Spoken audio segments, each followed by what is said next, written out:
Assalamualaikum warahmatullahi wabarakatuh. Alhamdulillah, nahmaduhu wa nusalli ala rasulihil karim. Chairperson, my friend Wada and colleagues, Minister Saifuddin Nasution, ambassadors, ladies and gentlemen, and young leaders that we honor today. I'm deeply gratified to be given this rare opportunity to share some of our experience, some certainly not too relevant to the dictates of the young, but I think historical antecedents has always been relevant. We are in a period of contradictions. We are a period of growing juxtaposition of ideas. Why do I suggest the term contradictions? You talk about artificial intelligence, big data, Internet of Things. The challenge and the dictate of our times. But we are also living in a period of gross inequality, areas of grinding poverty, or those who have been marginalized in our society. We are also living in a period where governance is an issue. Justice, issue of endemic corruption is also a major problem in our society. So we have this apparent contradiction and at the same time a juxtaposition of two contending ideas. One looking forward that you discuss and deliberate in this session. Issues that has never been a priority for Muslim societies generally, because these are new technology, new information, and new dictates, the zeitgeist of our times. But at the same time, many, particularly in the Muslim world, are captive of an old mindset. A colleague of mine, when deliberating Khaldun's Amran Baidawi and Omran Hadari, the nomadic civilization and the contemporary modern civilization, talks about the ingredients and characteristics of that Baidawi civilization still inflicting many Muslim countries, particularly the Arab world. It is nomadic, it is tribal, loyalty is to the clan. There is no understanding of justice for humanity at large. There's no drive to implement reforms because they are tied to the traditions, cultures that do not allow for innovation and change. So that is why I begin sharing this experience by looking at these contradictions that you must be fully aware of. Yes, you cannot deny the importance of artificial intelligence. Although the agnostic Stephen Hawking, who is a great scientist who believes in innovation and digital technology, at the same time cautioned us against the dehumanizing aspects of artificial intelligence. No, I'm not suggesting, nobody is suggesting, therefore, you have then to reject artificial intelligence.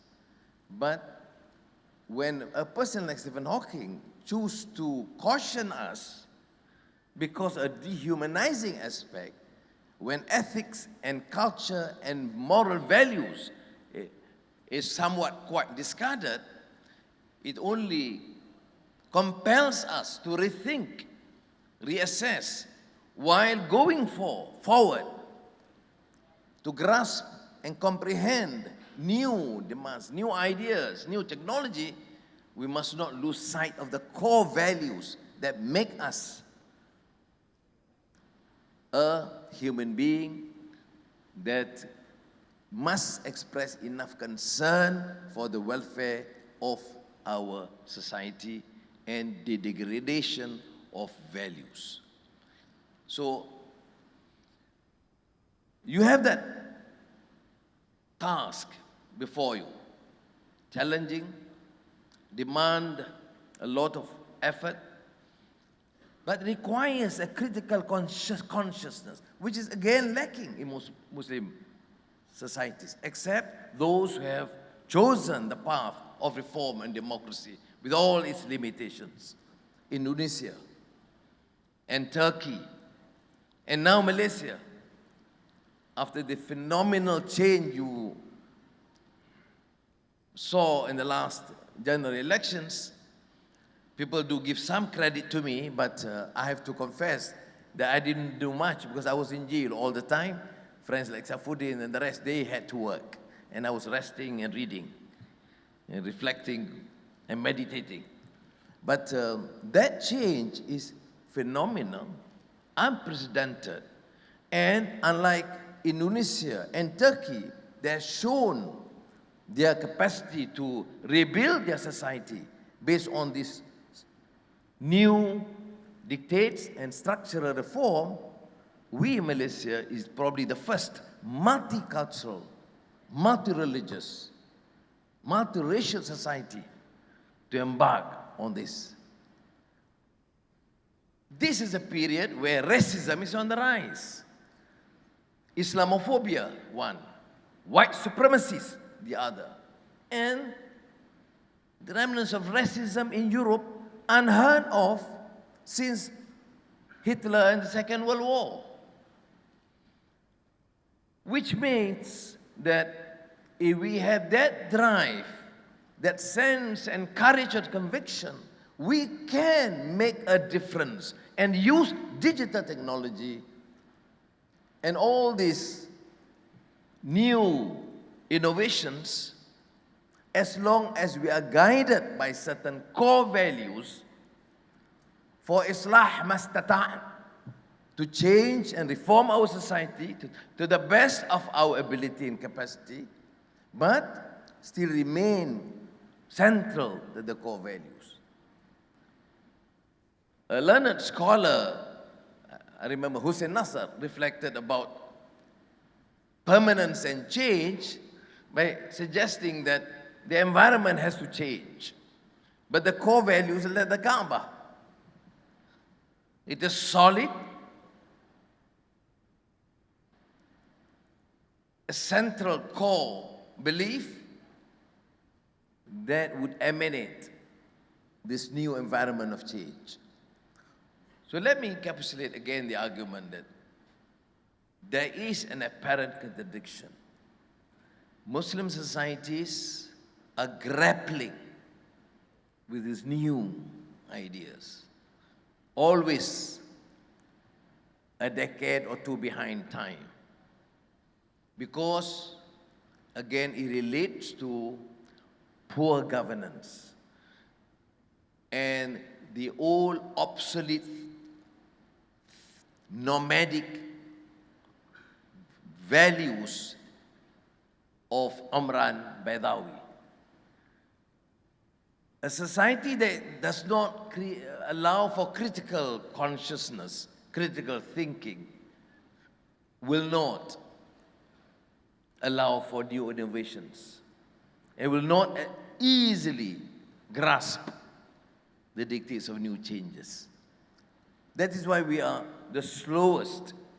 There is great hope for countries like Indonesia and Turkey, especially now, because there is that sense that freedom,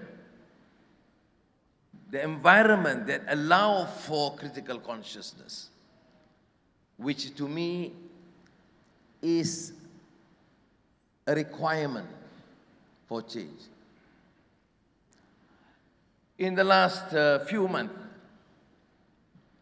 I've been focusing on, at least not focusing, I've been struggling and learning about digitalization, artificial intelligence, because these are newer to me as compared to you, because when all these changes took place, I was resting in prison. No computer, no radio, no television, nothing.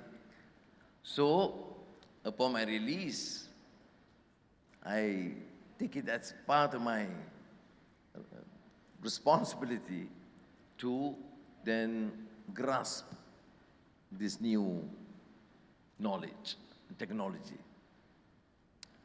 And I realized that most Muslim countries are still decades behind time, and again relate to poor governance, a nomadic thinking, of tribalism, of rampant corruption, of oppression. The best brains will not want to stay. Those who have the courage to articulate their views will not be tolerated. If they do, they will be damned.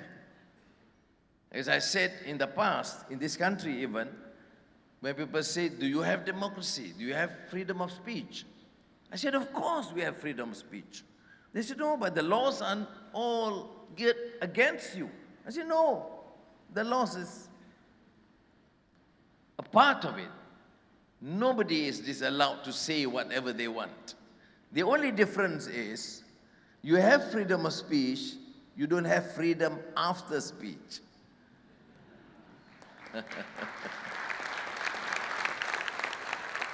And this is our problem.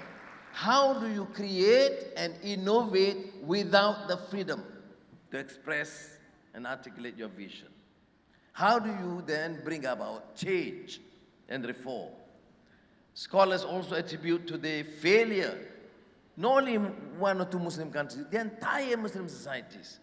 The last to articulate a new innovative view and thinking and interpretation of history is Abdul Rahman ibn Khaldun. After that, they have not emerged an outstanding mind in the Muslim world. Yes, that was long before colonization, and colonization reinforced that captive mind, according to Hossein Alatas, a scholar in this region, a captive mind in development studies. The obsession with everything that is West. The even notion that we agree, freedom or justice or democracy, is not necessarily a term that you should adopt without reflection and thinking. What is democracy? If it continues to marginalize many parts of our people, a segment of our people. What is freedom? To the poor fishermen and farmers who have been marginalized all these years from the colonial period to the present. What is justice? If it means human rights articulated by those in the among the urban elite and have little concern or disconnect with the right, with the welfare, basic requirements of food and shelter and health for the poor fishermen, those in the rural heartland, and now the growing number of urban poor in most of our cities, including Kuala Lumpur. So articulation of these views to avoid this contradiction or juxtaposition of ideas requires critical consciousness. The young must, of course, accept these values of freedom, but start rethinking and continue with the reason discourse. Why is freedom necessary? What do we mean by freedom? Justice or human rights. These are lofty, pious platitudes, but we render meaningless and little relevance to the requirements of the vast majority of our society. When you talk about democracy, it has to be participatory democracy. Because without critical consciousness, democracy will be the concert of the rich and the powerful. They will have the resources, they will have the means, and they will dictate the course. A meaningful democracy means a real spirit of participation and shura at all levels. And this requires, again, an understanding and conscientization, the tawa'iyya, the awareness that is required in our society. So to me, new technology, information technology, is a prerequisite. The young must have that understanding, but you must always remember, the Sharq Forum or democratic ideals is not a preoccupation of a select elite. The elite must represent the conscience of the majority.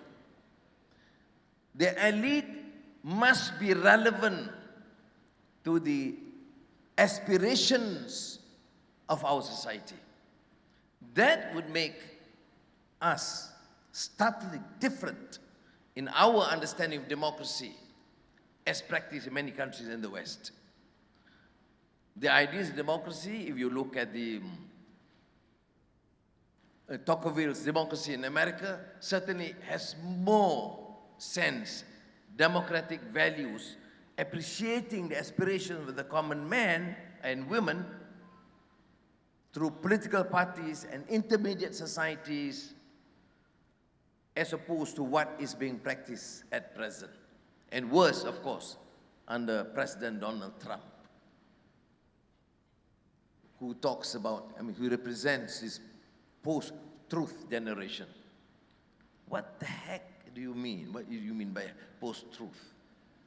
You are now presenting an idea that truth is so relative to the extent that one can be completely permissive towards values, principles of justice, or what is right and wrong.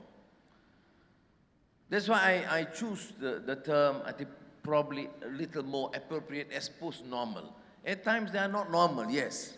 It is not normal to see this challenge to the environment, the extent that is causing destruction. It is not normal for United States of America, the great proponent of free trade, to now talk about protectionism. It is not normal for a communist country, China, that suddenly talks or calls for free trade. So there's a contradiction. A country that's not known to support free trade, wants free trade. There's a country that had been a great proponent of free trade is now defending protectionism. It's not normal. As I said, environment is not normal. The spate of migration and refugees is not normal. The extent, the numbers are phenomenal that would require the entire international community to deal and address. Of course, a friend of mine, a political scientist, Yaudin Sadar, then finally joked, even in Malaysia, the decision of Mahathir and Anwar Ibrahim to work together is also not normal.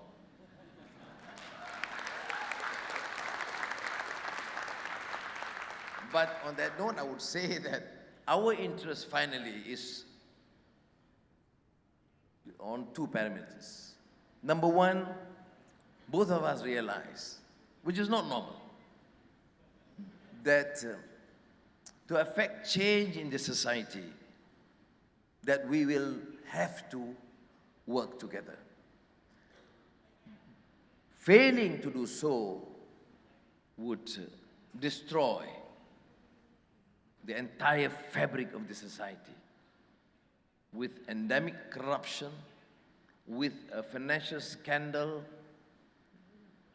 termed by the economists as the worst financial scandal involving any government in modern times.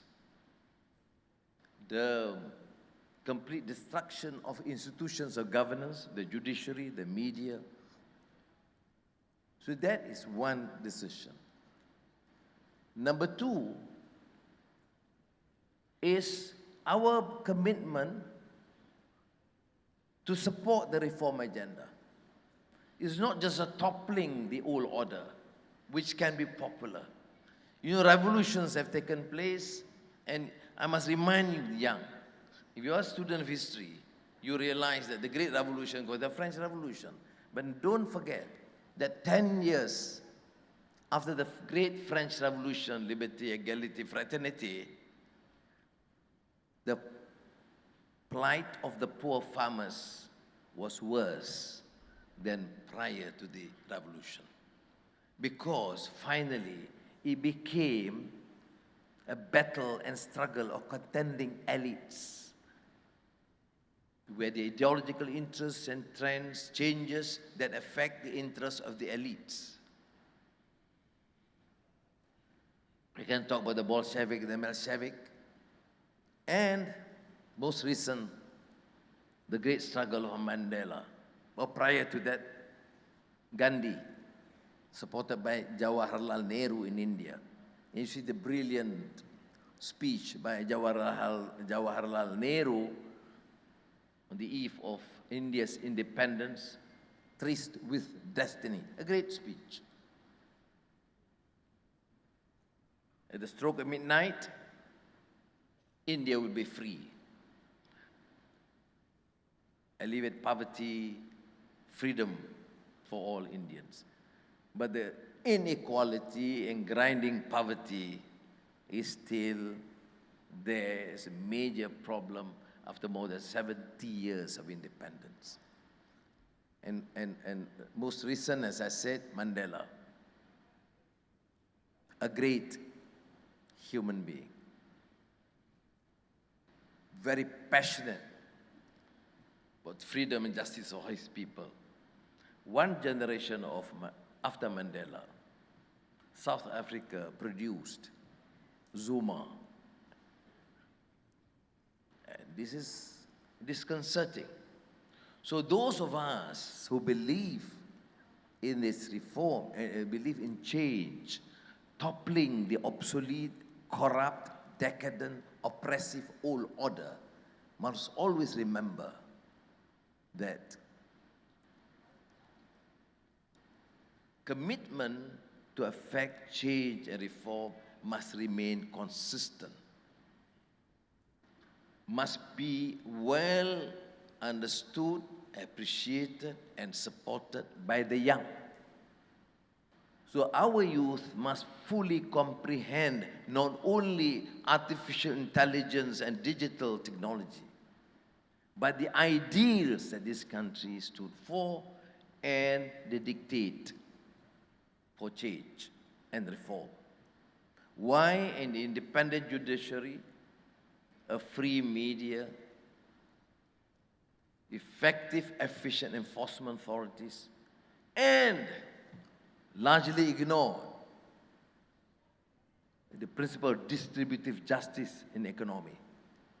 That the economy must be propelled, but must not allow for growing inequality and marginalizing of a segment of our community, particularly the poor.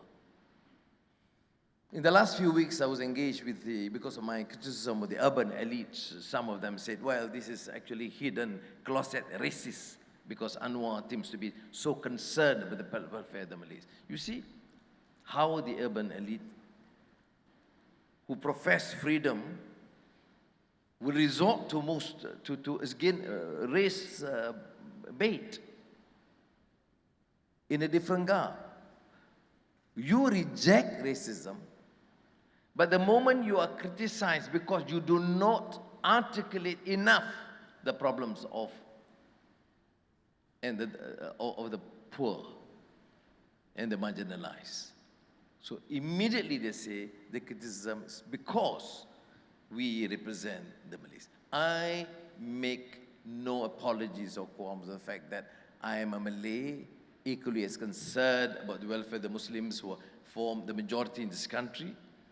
But I am a human being who believes in justice for all, who understands and appreciates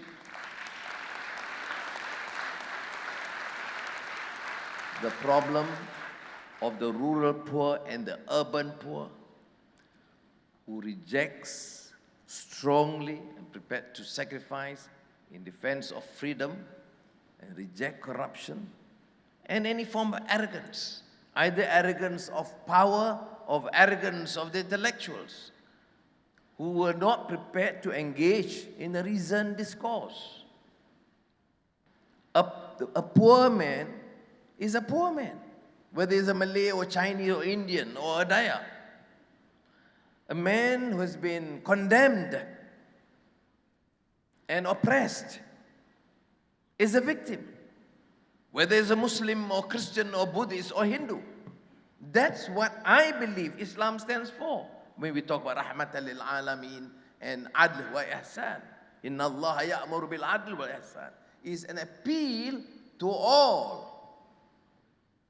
to implement and act justly, notwithstanding his or her ideological belief or belief in any religious denominations or persuasions.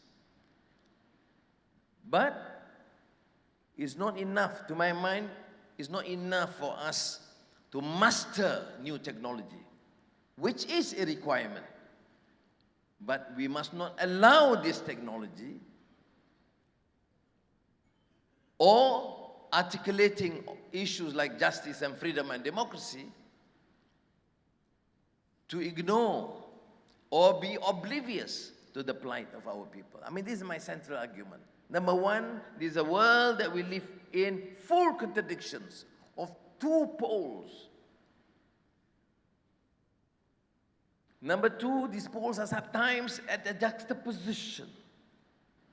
And our task, particularly your task, the young, with the critical consciousness, must be able to grasp this. I have refrained, I think Wallah is a greater expert in dealing with the plight of the Muslim society, the political demise in many of our countries. I wouldn't venture into that field of his expertise. But I would just, it's enough for me to say that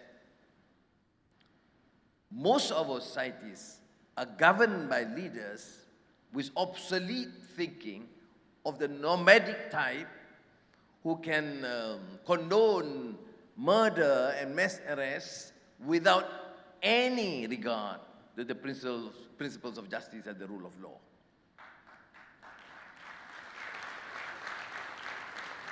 And the young must have that courage of conviction to know what is right and what's wrong. And this seems to be our legacy. The historical antecedents is greatest, in my summary, I would say, in Surah Al-Kahfi. The Bible, the cave.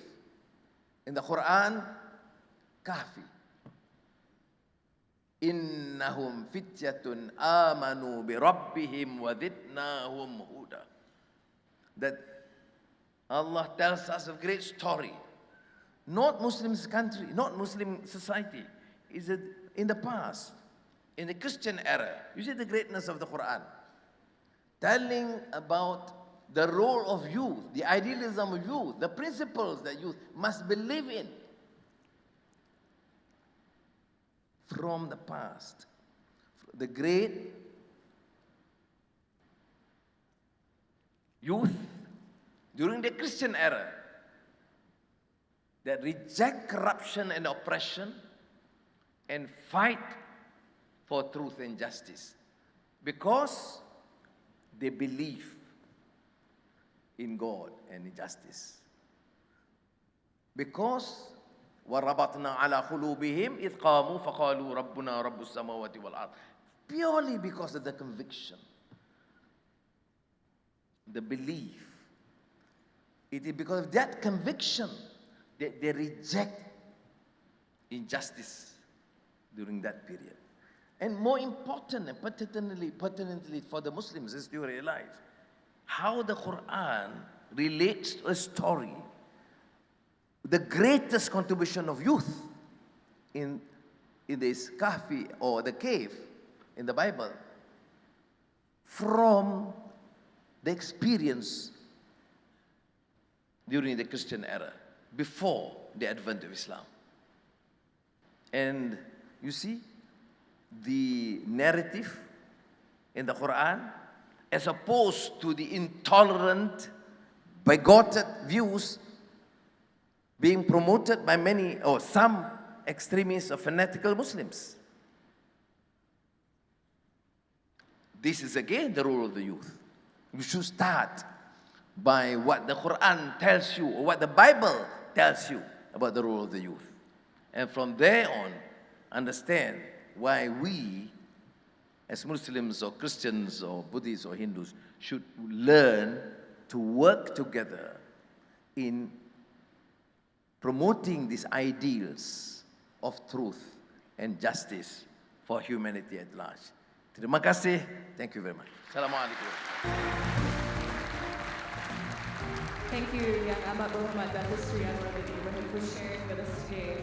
I would like to request Dato Sri to please remain on stage while I invite Mr. Wada Kafar, accompanied by Mr. Ibrahim Junaidi, to present Young Muhammad Dato Sri Anwar bin Ibrahim with a token of appreciation.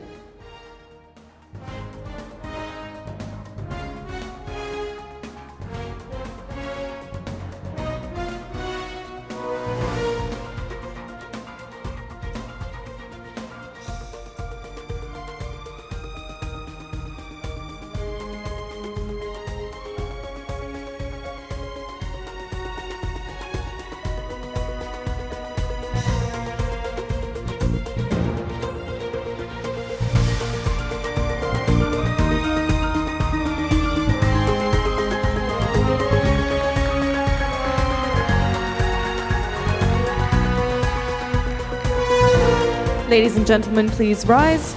Announcing the departure of Young Berhormat Dato Sri Anwar bin Ibrahim. We are very grateful to him for his time.